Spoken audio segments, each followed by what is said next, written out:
Glorious coaching centre के YouTube channel पे एक बार आपका फिर स्वागत है। मैं आपका मित्र ताज और आज हम बात करने वाले हैं एक महत्वपूर्ण सेशन पर, जिसका टॉपिक का नाम है बालक कैसे सोचते हैं और किस प्रकार से सीखते हैं। इन पर हम विशेष चर्चा इस अध्याय में करने वाले हैं। इससे प्रीवियस क्लास में हम लोग बात किए थे समावेशी शिक्षा के बारे में, उसके उद्देश्य, उसकी आवश्यकताओं और उससे हमारे विद्यालय में किस प्रकार के परिवर्तन देखने को मिलते हैं। इन तमाम चीज़ों पर हम लोग प्रीवियस क्लास में चर्चा कर चुके थे। यदि वो वाला वीडियो नहीं देखे तो हमारे प्लेलिस्ट में जाएंगे, वहाँ पर CDP यानी सीटेड करके एक बना हुआ है, जहाँ पर चाइल्ड साइकोलॉजी पेडागोजी, उसमें आप वहाँ पर वीडियो आपको मिल जाएगी। और वीडियो के आगे बढ़ने से पहले हमारा आपसे रिक्वेस्ट है, यदि आप हमारे चैनल पर पहली बार विजिट किए तो हमें सब्सक्राइब करेंगे, साथ ही बेल आइकन भी प्रेस करेंगे ताकि समय पर क्लास के नोटिफिकेशन आपको मिलते रहें। तो हम बात करेंगे आखिर बच्चे कैसे सोचते हैं और कैसे सीखते हैं। देखिए, सोचना जो होता है एक प्रकार का क्या है, हमारा मानसिक क्रिया, मेंटलिटी क्रिया, यानी कहने का मतलब हुआ चिंतन एक मानसिक प्रक्रिया है। इस प्रक्रिया में प्रतिमाओं, प्रतीकों, संप्रदाय, नियमों एवं अन्य इकाइयों का मानसिक जोड़ तोड़ होता है। इस प्रक्रिया में प्रत्यक्षीकरण, स्मृति, अधिगम, ध्यान, अवधान आदि का महत्वपूर्ण योगदान होता है। यानी कहने का मतलब हुआ जो थिंकिंग है, सोचने की जो प्रवृत्ति होती है बच्चों में किस प्रकार से होती है। बच्चे किसी प्रतीक, सिंबल के अनुसार सोचते हैं, कॉन्सेप्ट लगाते हैं। प्रत्यय में क्या होता है, संप्रदाय, कॉन्सेप्ट पर कॉन्सेप्ट लगाते हैं, फिर नियम लगाते हैं। इन तमाम नियमों का तोड़ जोड़ होता है, तब जाके बच्चे के अंदर क्या होता है, चिंतन होता है, थिंकिंग होता है। ठीक है, आदि का महत्वपूर्ण योगदान होता है। बालक के सामने जब कोई समस्या आती है तब वह उसका समाधान ढूंढता है और समाधान चिंतन से प्राप्त करता है। यानी कहने का मतलब हुआ जब बालक के समक्ष कोई समस्या उत्पन्न होती है तो उस समस्या का समाधान निकालने के लिए वे तरह तरह के अपने दिमाग को लड़ाता है। आप लोग कहते हैं ना कि घोर दौड़ाना, अक्ल के घोर दौड़ाना, यानी अलग अलग विचार खोजना, अलग अलग तरीके खोजना, ताकि जो समस्या हमारे समक्ष खड़ी हो गई उस समस्या को हम क्या करें, दूर कर सके। तो बच्चे कब सोचना प्रारंभ करते हैं, जब उनके समक्ष कोई समस्या उत्पन्न होती है तब होती है। और सोचना ये क्या है, हमारा एक क्या है, मानसिक प्रक्रिया है। ये बहुत ही इंपॉर्टेंट पॉइंट है, सीटेट में पूछ लिया जाता है कि सोचना क्या है, थिंकिंग क्या है। एक मानसिक प्रक्रिया है जिसके माध्यम से बच्चे प्रतिमा का हो, संप्रदाय हो या आदि जैसे तमाम चीज़ों का क्या करता है, समन्वय स्थापित करता है। तब जाके वो अपने आप को क्या करता है, समस्या समाधान में वो अपने आप को सफल बना पाता है। अगला पॉइंट की बात करें तो बालक में चिंतन की प्रक्रिया कैसे होती है उसको भी जान लेते हैं। देखिए, बालक समस्या के सामने आने पर उसके समाधान हेतु प्रयास करने लगता है। समस्या के समाधान के लिए सकारात्मक दिशा में कार्य करता है। यही चिंतन प्रक्रिया की शुरुआत है। जो बालक तरीके, रुचि, जिज्ञासा, प्रत्यक्षीकरण, कल्पना, संपर्क, अनुभव आदि पर क्या होता है, आधारित होता है। कहने का मतलब हुआ बालक तब चिंतन प्रक्रिया प्रारंभ करता है जब उसके समक्ष क्या हो, कोई समस्या हो और समस्या समाधान के लिए वो प्रयास करता हो और समस्या समाधान के लिए सकारात्मक दिशा में, यानी कहने का मतलब सफलता की ओर जाना चाहिए। यानी जो हमारी समस्या है हम उसके निवारण की ओर कार्य करें, तब जाके वो बालक की चिंतन प्रक्रिया क्या होती है, प्रारंभ होती है। और चिंतन में बच्चे की क्या होनी चाहिए, उसके रुचि होनी चाहिए, जिज्ञासा भी होनी चाहिए और वो प्रत्यक्षीकरण कर सके, यानी उसको डायरेक्टली रूप से वो देख सके, तब जाके वो समस्या का निवारण करने में ज़्यादा सफल होगा। इनमें से किसी आधार पर समस्या का समाधान हेतु सोचता है। जब समस्या आएंगे तब बालक क्या होंगे, सोचेंगे। ठीक है, अब हम बात करें अगला पॉइंट जो हमारा है, बालक में चिंतन योग्यता को कैसे बढ़ा सकते हैं। अब हम चिंतन योग्यता के बढ़ाने की बात करें, आखिर हम बच्चों में थिंकिंग की एबिलिटी को हम लोग कैसे डेवलपमेंट कर पाएंगे उस चीज़ को जानते हैं। देखिए, बालकों को प्रेरित किया जाए कि वह लक्ष्य को पा सके तथा समस्या का समाधान निकाला जा सकता है। यानी बच्चे को माइंड में सेटअप कर दे कि बच्चे को प्रेरित करे उसको कि बच्चे अपने लक्ष्य को पा सके, और बच्चे के अंदर ये सेटअप कर दे माइंड में कि आप भी समस्या का समाधान कर सकते हैं और जो आपके लक्ष्य में जिस प्रकार की बाधाएं उत्पन्न हो रही हैं उस बाधाओं को आप क्या करेंगे, सफलतापूर्वक पार कर पाएंगे और अपने लक्ष्य तक आप पहुँच पाएंगे। कब, जब आप उसको प्रेरित करेंगे, तब मोटिवेट करेंगे, तब बच्चे ये प्रकार से सोचेंगे।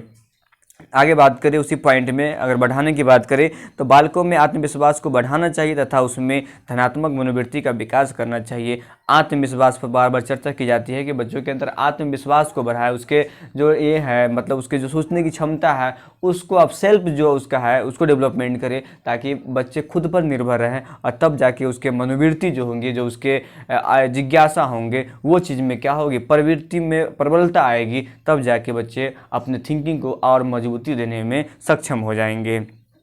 आगे बात करें तो समस्या का अभ्यास कराना चाहिए और इसे अभ्यास कराते समय आयु का ध्यान में रखना चाहिए। यानी कहने का मतलब हुआ बच्चे को समस्या का अभ्यास कराना चाहिए। जैसे आपने ठंडाई के नियम पढ़ा होगा, उसमें अभ्यास का सिद्धांत है, यानी बच्चे को बार बार अभ्यास कराने चाहिए ताकि जो कठिन जो वस्तु उसको लग रही है वो जब अभ्यास बार बार करेंगे तो उसके लिए वो सरल हो जाएंगे। तो अभ्यास भी ज़रूरी है। और याद रखिए अभ्यास के समय में आपको आयु का भी ध्यान में रखना है कि आप किस आयु के बच्चे को किस प्रकार के अभ्यास करने के लिए दे रहे हैं।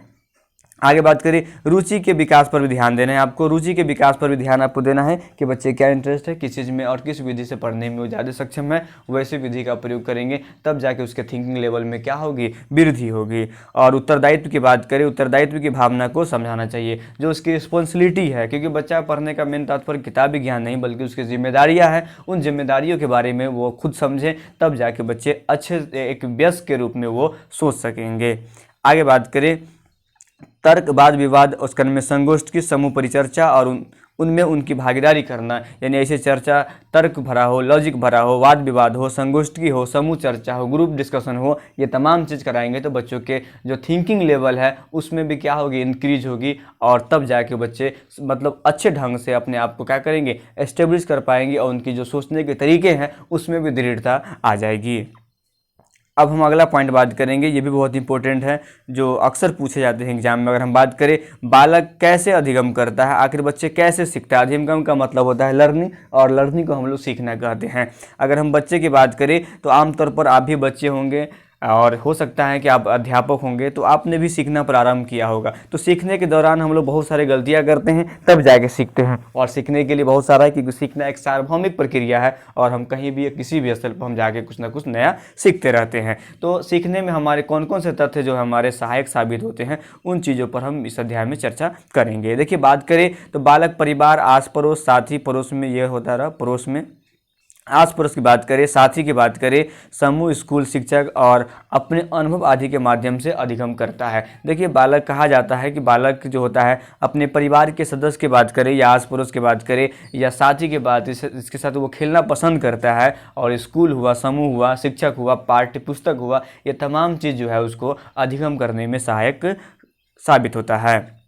अगर हम बात करें तो बालक सामान्यतः तो अभ्यास द्वारा करता है या अनुभव के माध्यम से करता है। अभ्यास से भी, प्रैक्टिस से भी कुछ अधिगम करता है और वो अनुभव से भी कुछ न कुछ सीखते रहता है। बालक कुछ क्रियाओं का या ज्ञान को अभ्यास के द्वारा अधिगम करता है और तथा कुछ को अनुभव के द्वारा ज्ञान को अर्जित करता है। यानी कुछ को वो अभ्यास के माध्यम से अधिगम करता है, कुछ को अनुभव के माध्यम से वो अधिगम करता है। लेकिन भले कुछ भी हो, लेकिन कहीं ना कहीं बच्चे और अधिगम का एक क्या है, एक संबंध है। भले ही बालक व अधिगम विषय वस्तु के बीच में माध्यम कुछ भी हो, बालक के अधिगम का तरीका भी सबका अलग अलग होता है। यानी कहने का मतलब हुआ एक माध्यम बनते हैं। अगर हम अध्यापक है तो मैं भी एक माध्यम बनता हूँ जिससे बच्चे अधिगम करते हैं। लेकिन बच्चे जो सभी बच्चे हैं वो सीखने की सभी की गति जो होती है अलग अलग होती है। जैसा कि आप जानते हैं कि व्यक्ति विभिन्नता लोगों में पाई जाती है, इसका मतलब हुआ सभी बालक एक जैसे नहीं सीखते हैं। सबके सीखने की गति अलग होती है, सबकी जिज्ञासा अलग होती है, सबकी मनोवृत्ति अलग होती है, सबके तार्किक क्षमता जो होते हैं वो सबके अलग अलग होते हैं।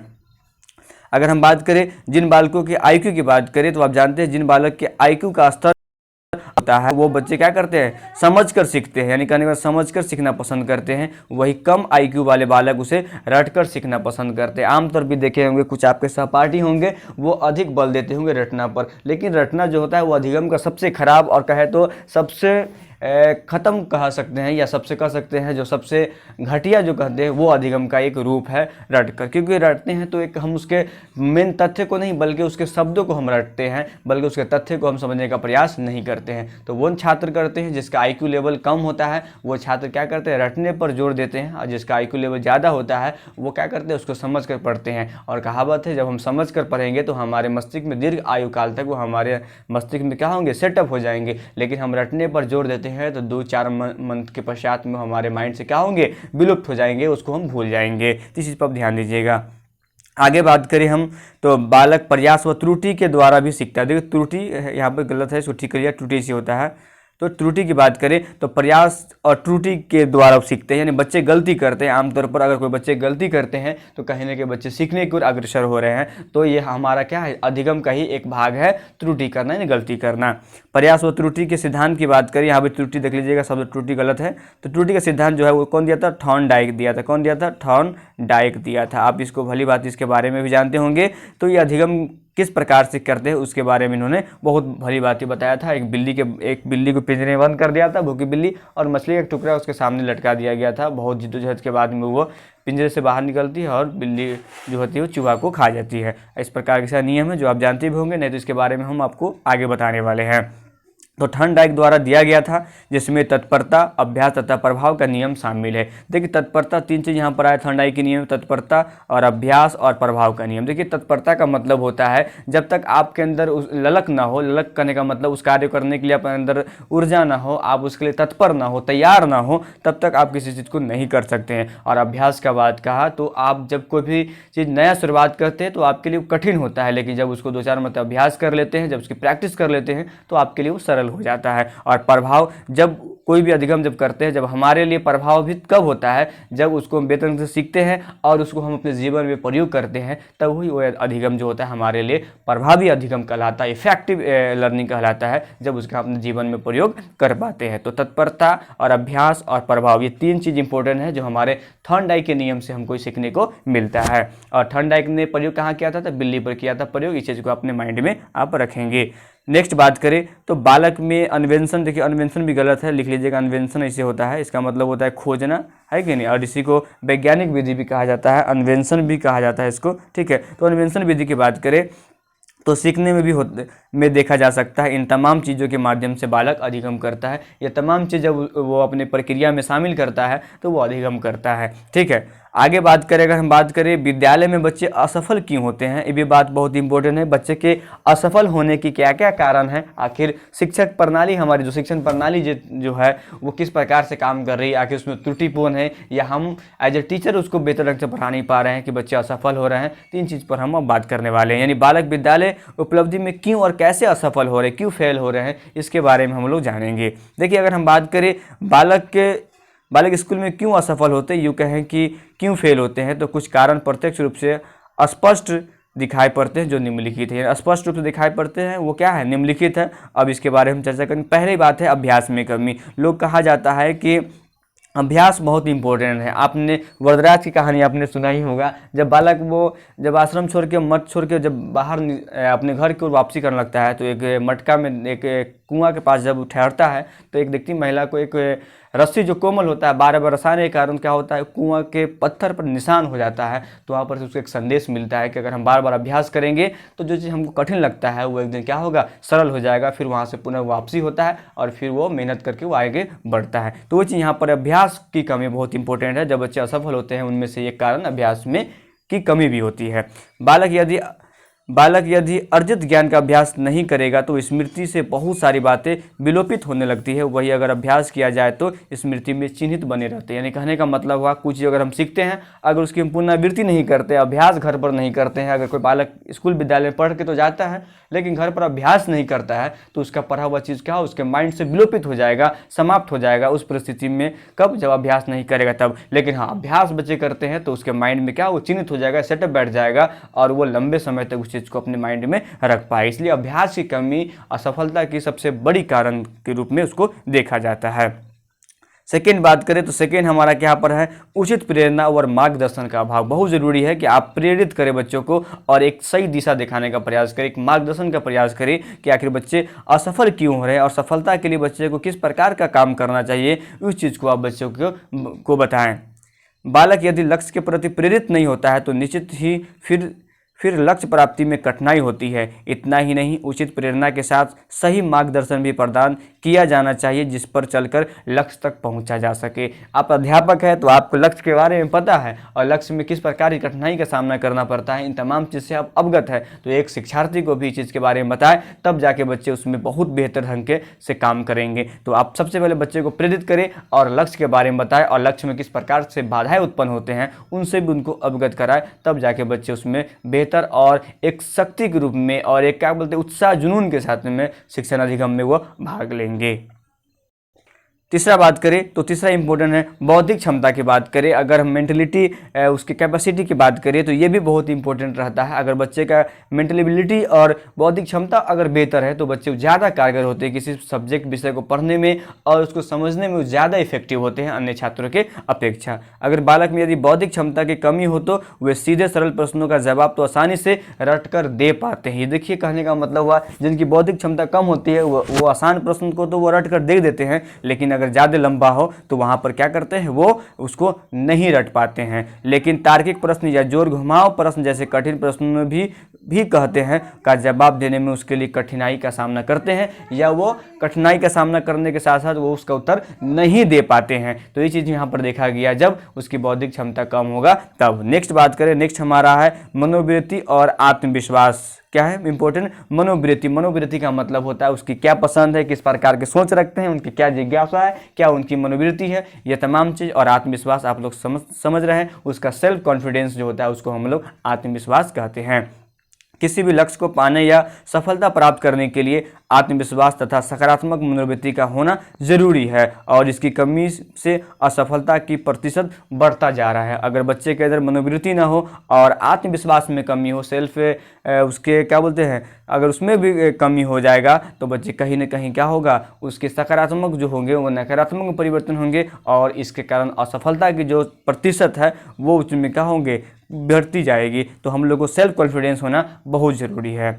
नेक्स्ट बात करें तो निष्पादन, और बहुत इंपॉर्टेंट है निष्पादन के बारे में जानना, क्योंकि निष्पादन ही बहुत इंपॉर्टेंट है। क्योंकि शिक्षा का जो सीखने का मेन अर्थ जो होता है वो हमको किताबी नॉलेज तक सीमित रहना नहीं है, बल्कि उसका हमको दैनिक जीवन में उपयोग करना है, तब जाके हमारा जो शिक्षा जो है वो हमारा सार्थक माना जाएगा। तो निष्पादन भी उसी को कहा जाता है। बालक कितना सीखता है इससे ज़्यादा महत्वपूर्ण है कि वह सीखे गए ज्ञान का सही इस्तेमाल व प्रदर्शन उचित अवसर पर कर पाता है कि नहीं। आपने किसी प्रकार के ज्ञान को तो अर्जित कर लिया है, लेकिन जब ज्ञान को प्रस्तुत करने की बारी आए, जब उसको अपने स्थान पर जब प्रयोग करने की बात आए तो वहाँ पर आप उस ज्ञान का प्रयोग नहीं कर पा रहे हैं, तो कहीं ना कहीं आपने जो सीखा है वो आपका सार्थक नहीं बल्कि वो आपका निर्थक कहलाएगा, क्योंकि आपने उसका अपने जीवन में इस्तेमाल नहीं कर पाया है। क्योंकि पढ़ाई लिखाई का मेन जो मकसद जो होता है किताब के ज्ञानों को सीखना नहीं, बल्कि उसका अपने दैनिक जीवन में और अपने आने वाले भविष्य में उसका इस्तेमाल करना, अपने जीवन को उज्जवल बनाना ही हमारा मेन उद्देश्य होता है। लास्ट बात करें, अगर हम बौद्धिक क्षमता की इसमें बात करें, आखिर चिंतन प्रक्रिया को हम किस प्रकार डेवलपमेंट करेंगे और घटने की क्या क्या कारण है, तो उसमें से कारण हमारा बालक का अस्वास्थ्य होना, यानी बार बार उनको बीमार पड़ जाना, ये भी उनके सोचने की क्षमता में या उसके अधिगम को प्रभावित करने में मुख्य कार्य निभाता है।